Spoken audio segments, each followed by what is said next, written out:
क्या ड्रॉप लेने से प्लेसमेंट के टाइम पे इम्पैक्ट पड़ता है? I am gonna address this particular question उन सभी स्टूडेंट्स के लिए जो कहीं ना कहीं अभी भी कंफ्यूज है दैट मुझे ड्रॉप लेना चाहिए नहीं लेना चाहिए, स्पेशली टू ऑल दो स्टूडेंट्स जिनका ऑलरेडी 1 साल का ड्रॉप हो चुका है and they are thinking to reattempt the entrance examination.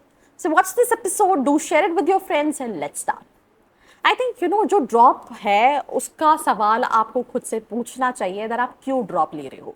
कई बार क्या होता है, स्टूडेंट्स इमोशन में बिना रिसर्च किए, बिना खुद को एनालाइज किए डिसाइड करता है कि उसको ड्रॉप लेना चाहिए. आप अगर ड्रॉप का प्लान कर रहे हो तो सबसे पहली इंपॉर्टेंट चीज़ है कि आप कैट के सिलेबस को थरली गो थ्रू करो और ये एनालाइज करो कि क्या मैं ड्रॉप लेके कैट में 94+ परसेंटाइल जा सकता हूँ. अगर आपको लगता है अगर आप उतना परसेंटाइल जा सकते हो then in that case drop still make sense. But अगर आप उतना परसेंटाइल नहीं जा सकते हो देन अगर आप 70-75 परसेंटाइल लेकर आते हो तो उस केस में ड्रॉप लेने का कोई ना कोई सेंस नहीं है. बट ये टॉपिक जो है वो टॉपिक ये है कि क्या इससे प्लेसमेंट में इम्पैक्ट पड़ता है. देखो, इन शॉर्ट अगर मैं बात करूँ, मैं बहुत सारे ऐसे स्टूडेंट्स को देखती हूँ जिनके पास 3 साल का गैप ईयर है. किसी ने यूपीएससी के लिए ले रखा था, किसी ने किसी और चीज़ के लिए ले रखा था. एज सच कोई वर्क एक्सपीरियंस भी नहीं है. देन इन दैट केस जो है वो प्रोफाइल पे काफ़ी ज़्यादा हैम्पर करता है.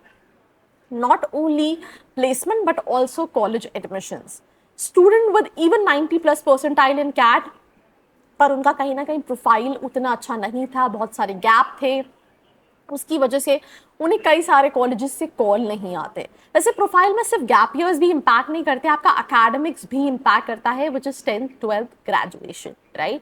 एंड कई सारी कंपनीज ऐसी भी हायर करने आती है जिनका ये भी कहना होता है कि मुझे 10th 12th ग्रेजुएशन और MBA में गैप ईयर्स नहीं चाहिए. बट ये कंपनीज जो है वो बहुत लिमिटेड होती है.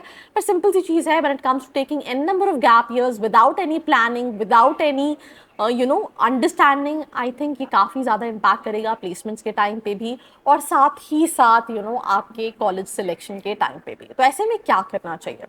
अगर आपने ग्रेजुएशन किया है, आप इस साल सोच रहे हो कि मैं 1 साल तो मुझे ट्राई करना चाहिए, तो सिंपल सी चीज़ आप ट्राई कर सकते हो. बट उससे पहले आप पहले कैट का सिलेबस को थरोली गो थ्रू करो, अपने साथ बैठो, एनालाइज करो दैट वेदर जो आपके पास टाइम बचा है उसमें आप कितना स्कोर कर सकते हो.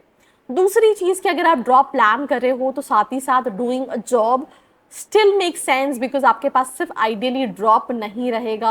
आप जॉब के साथ करोगे तो आप अपना वर्क एक्सपीरियंस दिखा सकते हो.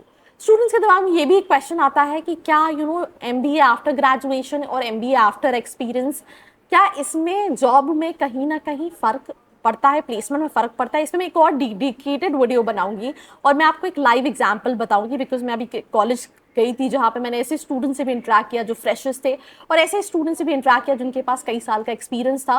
तो उस पर्सपेक्टिव पे भी हम कहीं ना कहीं बात करेंगे फॉर श्योर. नाउ सिंपल सी चीज़ है कि अगर आप ड्रॉप का प्लान कर रहे हो तो आप सोच समझ के प्लान करो. करना ही है तो साथ ही साथ आप कुछ चीज़ें करो ताकि लेट्स इन केस आप स्कोर नहीं कर पाए या स्कोर कर भी लिया तो आपका ऐसा ना लगे कि सिर्फ आपने गैप लिया है, आपने कुछ नहीं किया है.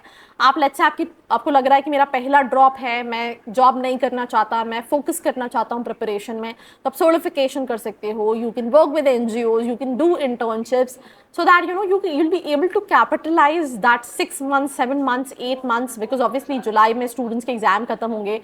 जुलाई के बाद अगस्त, सितंबर, अक्टूबर, नवंबर में कैट है, तो आपके पास 4 ही महीने का टाइम है. And again you just have to capitalise it because MBA and placement is all about profile, it's all about skill set, right. If you still need my help, you want to get in touch, you want to have a clarity that whether you should take a drop as per your profile, आपके academics को जानते हुए, आपके gap years को जानते हुए, तो नीचे एक नंबर है जिस पर कॉल करके आप डिटेल्स ले सकते हैं. This is me Arshi Khan signing off. मिलते हैं एक और एपिसोड के साथ. I hope you like this video. For more such videos, keep watching our channel And do not forget to like, share and subscribe.